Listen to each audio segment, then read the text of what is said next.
Welcome to Turquoise Sky. My name is Megan. This is Estrella, and we're going to be hanging out, and I'm going to teach you a little bit about how to do infusions. Okay, one of us is going to be hanging out. One of us is going to ditch me like a jerk. Like a fuzzy dingo jerk. Oh well. Alright, so the cool thing about infusions is that they're really easy. Like, they're just really, really easy to do. The hard part is when you start complicating it for yourself. You know, if you want like 5 different flavors in there, and then you gotta watch and be like, okay, how long do I leave this and how long do I do that? So it's one of those things, it feels more complicated than it has to be. So I tell people, you know, infusion is like cooking.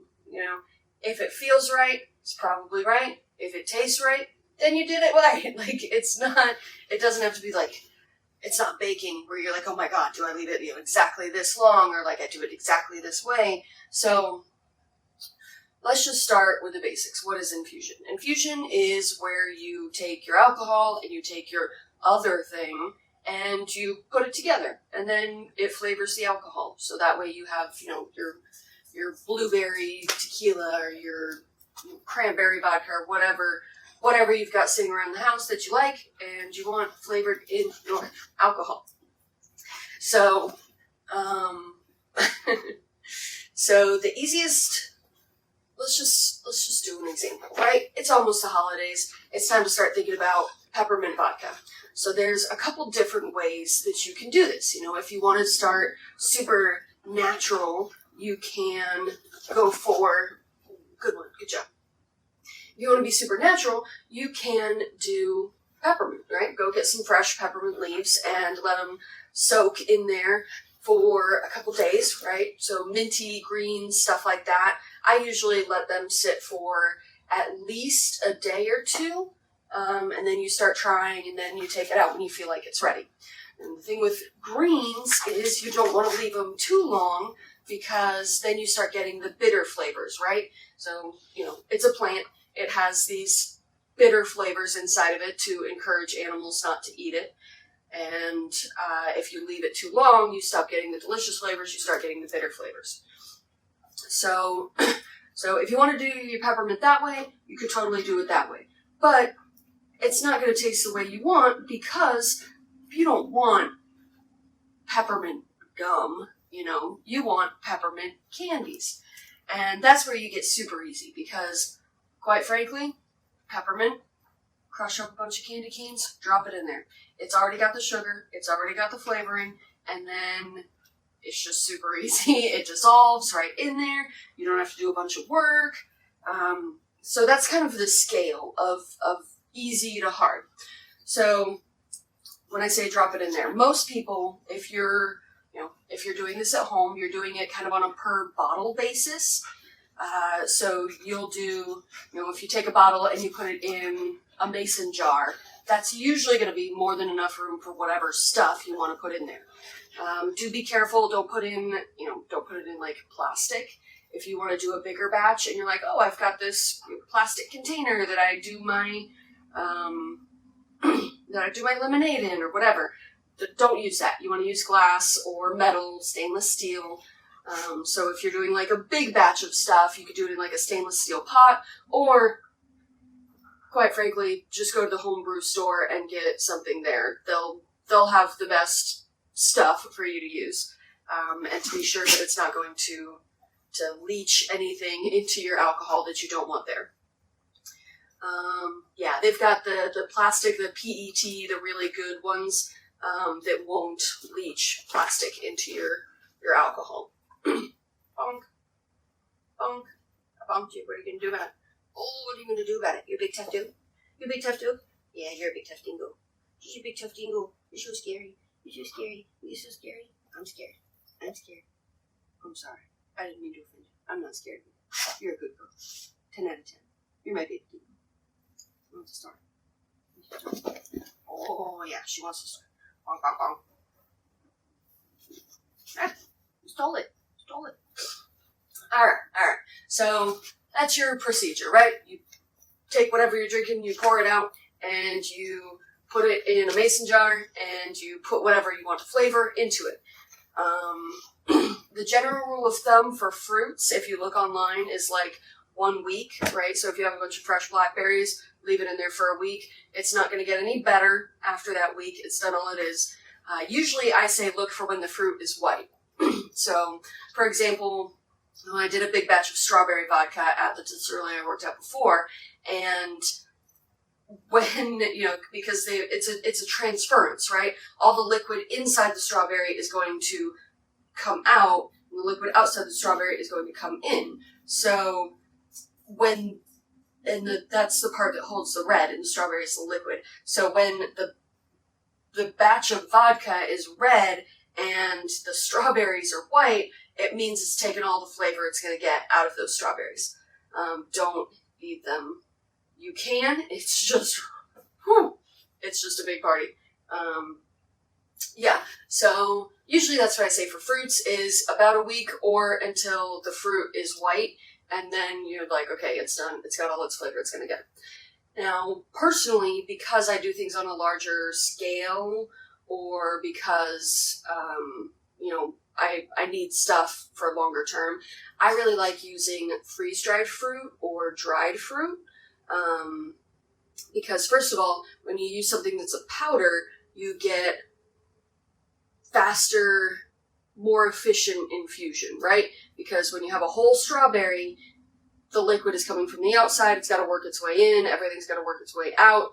But if you're using a powder, it's a little tiny molecule. The liquid can get at it right away. The transference can happen a lot faster. So if you have access to that kind of thing, or if you want to keep it around for a long time, powdered, shelf-stable stuff is totally okay. It's going to work really well. The flavor's really nice because they get it at like peak, they take it when it's best and they freeze dry it and then they powder it. Or dried fruits are really nice too. So if you're like, I want a cherry, or I usually use it, apricots, like dried apricots, infuse really well. And then those you do want to eat when you're done because, that's a good time. That's a party. I like it. That's actually one of the best ways to do if you want to start doing cherries, like flavored cherries for your family for the holidays. You take your jar and you stuff it full of like dried cherries, and then you pour all of your sugar and your liquor and your spices into it then. Really, really tasty. And those guys you want to start now. So yeah, timeline-wise, about a week for fresh fruits. For freeze-dried stuff, you can leave it for a lot longer, like pretty much indefinitely. Nothing's going to happen to it. And powdered stuff, the whole point is that it happens faster. So those ones, and it's easier to handle. So those ones are a couple days to a week. The only ones that you leave for a really long time are going to be like your hardwoods, basically. So vanilla.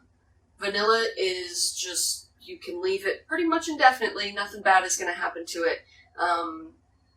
Depending on what you're trying to infuse, that can take months. That's one that really is like, put the vanilla stick in and leave it in the closet for 2 months to get that really good flavor, especially depending on what you're starting with. So like when we do our vanilla at Turquoise Sky, our bourbon already has a long vanilla finish. It's got a ton of vanilla flavor. And so when I wanted to infuse it, I left it for 2 weeks. I was like, yeah, that'll be fine. 2 weeks is good. And you could hardly tell the difference side to side, except there's slightly longer vanilla finish. I had to leave it for way longer than I wanted to even get that real vanilla flavor imparted into it. Cinnamon is a dangerous game. Cinnamon, if you put just a stick in, alright, you're fine. Leave it for a week, give it a try. I use a powdered cinnamon, and that one is like, depending on how intense you want it, a day to 3 days. I've got a cinnamon bourbon coming out that I just did that is, I accidentally left it for like 4 days because I forgot to take it out and then I was gone for a while.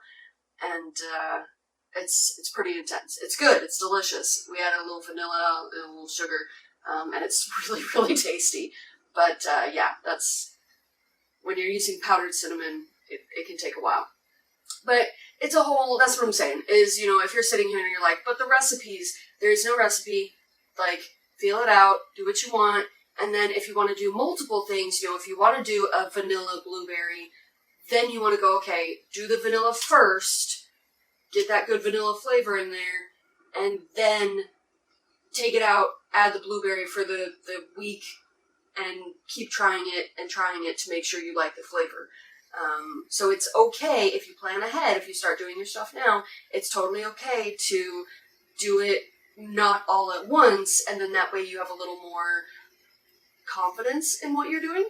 Or I like to do things separately sometimes when I'm not sure the strength of it, you know. So we did a raspberry, vanilla, and anise vodka for a couple for their wedding a couple months ago, and you know, I did the vanilla first, right? I know how to get a good, strong, tasty vanilla flavor, and then I did the raspberry, so I had a nice, well-balanced raspberry, and those two I did together, and then I did a separate tiny batch of the anise, because it's so strong that it's easy to mess up your bigger batch. So when you have strong flavors like anise or jalapeno, or, you know, if you start to get weird with it, if you want to do like a cilantro, do it separately and then add it slowly into your main batch, so that way you're not, you know, the first time I did the anise, the raspberry, vanilla, and anise, I did them all together. They were in separate little bags, but I did them all together,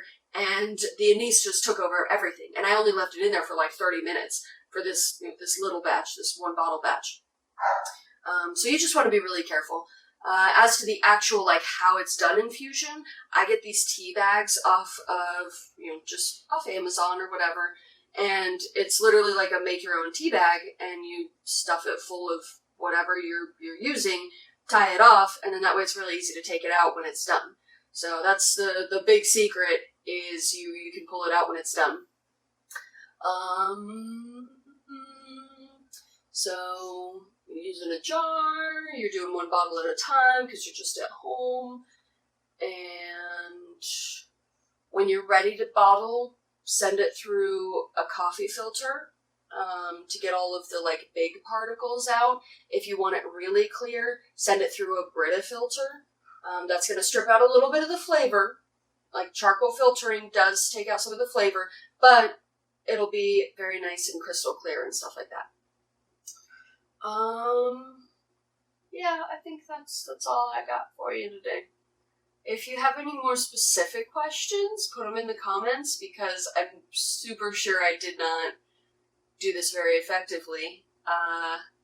Yeah, do it in the questions. And if you're like, oh boy, Megan, that sounds like a lot of work, could you just like do it for me? Yes, that's exactly what we do. So come into Turquoise Sky. I've got some really great flavors coming out for the holidays. We're going to have, you know, the peppermint vodka. I've got a cinnamon vanilla bourbon coming. I'm super open to some different flavors for bourbon. So if you made it this far, give me recommendations. I only have 2 signature bourbons right now. I got to get that up to like 5 for the holidays. So, yeah, check us out. Turquoise Sky Custom Spirits. Our website, Turquoise Sky Custom Spirits, Facebook, Instagram, YouTube, LinkedIn. And if you want your own, if you're like, hey, no, really, I mean, do mine for me, that is what we do. As little as 24 bottles of your very own custom infused vodka or bourbon, your flavor on the inside, your label on the outside, and I promise it's going to be really, really delicious, because that is what I do. Thanks for watching. I'll see you next Sunday.